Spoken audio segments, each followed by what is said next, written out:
আমার কথাগুলো একটু মন দিয়ে শুনবেন, কারণ আজকের কথাগুলো পাকিস্তান লাভার্সদের জন্য।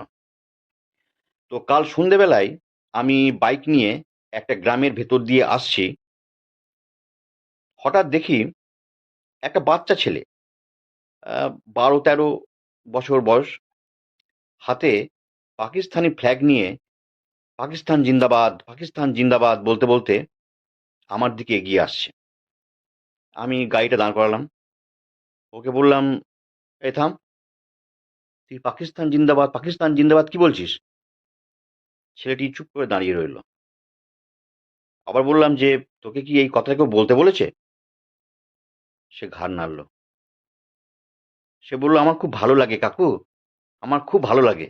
এরম ভালো লাগে মানে? থাকিস ভারতে, আর যাই হোক, ফেল।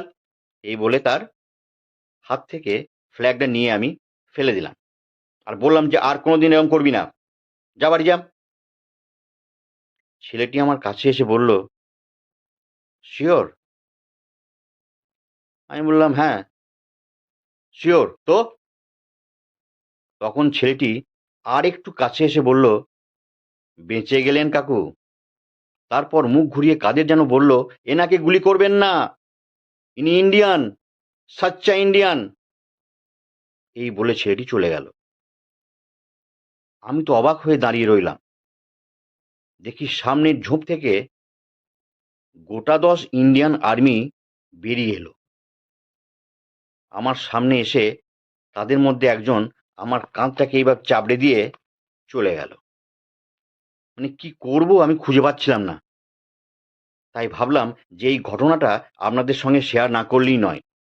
তাই আমাদের এখানে যেসব পাকিস্তান লাভার্স আছেন, তাদেরকে বলছি যে হয় আপনারা পাকিস্তান চলে যান, আর তা না হলে এখানে ভালোভাবে থাকুন।